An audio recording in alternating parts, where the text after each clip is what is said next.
Ang number 5 ay nangangahulugan ng movement, change, at freedom. Mahilig sa variety at mabilis mag-adapt ang number 5. Kaya natural itong humahanap ng bagong experiences at lumalabas sa kanyang comfort zone. So kung ang number 4 ay stability, 'di ba? 4 cardinal directions, 4 elements, 4 pillars. Ang number 5 is one more unit above that, meaning change and movement. Tapos na tayo at magmo-move on na tayo from stability to something more, to something else. However, this can also signify change and a sense of conflict. Kasi merong movement. So from stability to instability. A movement into something else.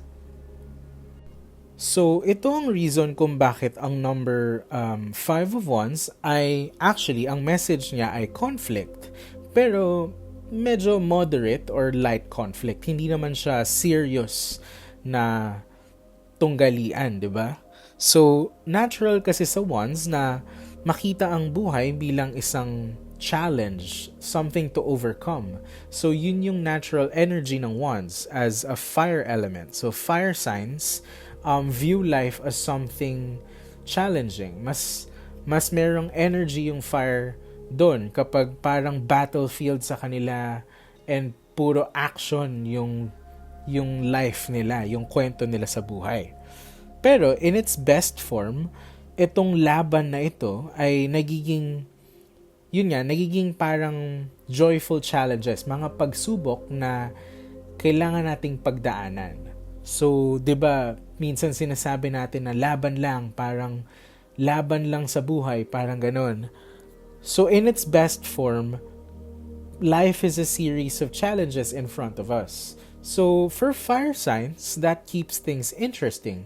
'Di ba? Parang boring naman if walang nangyayari, everything's the same, everything's parang perfect and walang challenge yung buhay. So, ito, ang 5 of Wands and number 5 in general kasi, yun nga, merong movement into conflict. Moving past stability to take on challenges. 'Di ba? To be brave and weather the storms of life. Sa lahat ng 5 sa mga baraha ng tarot, madalas ay may struggle or pagkatalo. Pero dahil sa element ng fire sa suit of wands, ang problema ay nagiging competition. So even if ang other 5 cards sa ibang suits ng tarot ay merong conflict, specifically sa 5 of wands, it's about competition with other people or other things, other forces in our life. However, this doesn't have to be a bad thing kasi competition can be a form of parang socializing. So, it's a way to connect and makipag-ugnayan sa ibang mga tao ng society, 'di ba? Parang competition and rivalry can breed friendships and connections. It can even bring out the best of us sometimes, 'di ba? Pag mas competitive tayo, minsan mas ginagalingan natin, mas nagkakaroon tayo ng energy to persevere and do better. So, dito sa kwento na pinapakita ni Rider-Waite ng 5 of Wands, makikita natin na may 5 taong nag-aaway-away. So, ito mga youthful kasi yung energy ng 5 of Wands. So, mga kabataan na ito, para silang nag-aaway-away sa mga wands na to, pero not in a bad way. So, hindi sila nag-aaway para magkasakitan.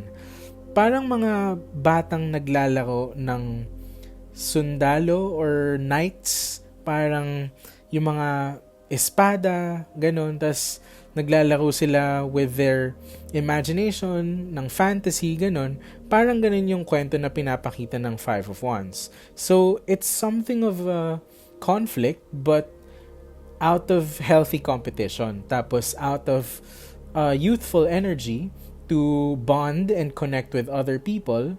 So, yun nga, may sense of rivalry, pero not to hurt each other.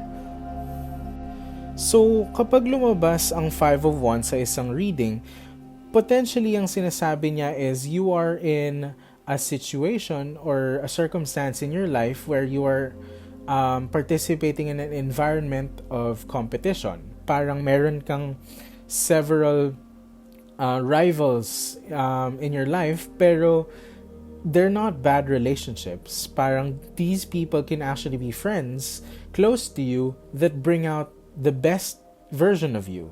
And you push each other to do better, 'di ba? Parang mas ginagalingan nyo kasi nagiging competitive kayo sa isa't isa. So in the spirit of action which fosters an environment of competition.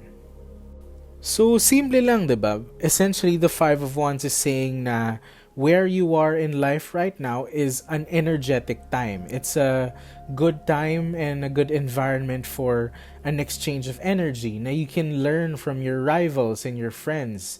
You can learn from them and parang beat them in certain things or be better than you were yesterday. They bring out the best in you. So it's a good place to test yourself, to overcome challenges. So right now in your life, you are in a place na full of energy, ganon. So kung titingnan natin yung The Naked Heart Tarot, tas ito, The Marigold Tarot, again, ano na naman sila, parang bear symbolisms.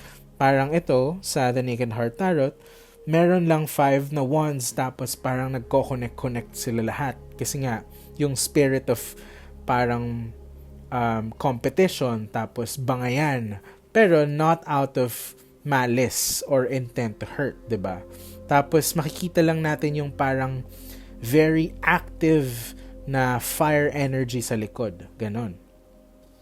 Tapos ito naman sa The Marigold Tarot, kaya parang umuusbong yung mga flowers from one branch, 'di ba? Merong parang 5 points itong branch na to. Lahat sila nagbo-bloom into flowers. So that's why this card essentially means you're in a place in your life na it's time to bloom, 'di ba? It's time to step out of your comfort zone and test yourselves against others kasi you will bring out the better versions of yourselves. Parang mga flowers na nagbo-bloom. It's a good time for growth and maturity and overcoming challenges.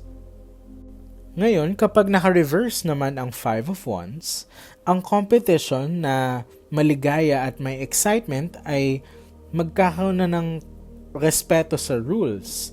Kasi kung walang malinaw na kasunduan, hindi na ito laro, 'di ba? Hindi na siya parang mga batang naglalaro ng espada, nagiging chaos na ito. Nagiging magulo na to kapag nagko-cross na tayo ng lines at hindi na natin nire-respeto yung boundaries ng isa't isa. So kumbaga, from rivalries to healthy competitions of rivals to actual parang making enemies na kasi nagkakasakitan na kasi we're crossing each other's boundaries, tas hindi na natin nire-respeto yung parang safety ng isa't isa sa competition na to. In other words, there's a risk of stepping on other people's toes. So, kapag baliktad ang Five of Wands, pinapakita na nawawala na itong sense of order na to. Nagiging personalan na. So, yun nga, nagkakasakitan na. Mula sa simpleng tagisan, nagiging totoo na. 'Di ba? Parang talagang nakakapanakit na tayo, hindi na natin namamalayan na yung rivals and healthy friendships na meron tayo that bring out the better versions of ourselves, nagiging too personal, tapos nagiging negative na yung outcome niya sa atin. Kasi nakakasakit na tayo, sila din parang nakakaapekto na sila sa atin ng hindi in a positive way. So, ganon. So, itong laro na ito, itong espadahan ng mga bata, parang ganun, itong fantasy na to where we test ourselves and overcome challenges, itong energy na to, nagiging mapait, puno ng disillusionment dahil gusto na nilang saktan or pabagsakin yung isa't isa. So, parang ganun, talaga nagiging race na siya to get ahead no matter the cost. So, ang fire attitude kasi sa buhay, kapag wala ng balanse ng swords, na yung swords, di ba, ay air sign. So, meron silang wisdom at awareness. Yung fire, kapag wala ng balance sa swords, ay umaasa na yung mundo ay palaging maganda ang ibabalik sa kanila. So, nagiging entitled itong fire energy na parang deserve nila lahat, para sa kanila lang ang lahat. So, nagiging selfish in a way. Kaya ayun, meron talagang tendency to hurt others or step on other people's toes just to get ahead.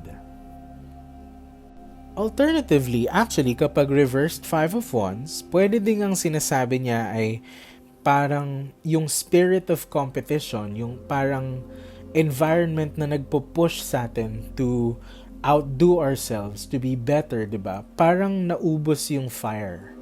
Parang nawala yung passion, tsaka yung energy that pushes us towards action and to, di ba, being the best versions of ourselves. So, pwedeng yun yung sinasabi ng reversed Five of Cards kung wala namang necessarily parang other people or rivalries na nagkakasakitan na, parang essentially yung sinasabi lang niya is nawala na yung passion mo to do things. Maybe even nawalan ka ng mga tao na matcha-challenge ka. Parang gano'n, nawalan ka ng rivals, ng other people na itetest ka. So, ikaw, nawalan ka na rin ng passion. So, the fire has gone out. Parang gano'n. Yun ang ibig sabihin ng Five of Wands in reverse. Hanggang sa muli, please like and subscribe para makita niyo mga videos namin tungkol sa kung paano magbasa ng mga tarot cards.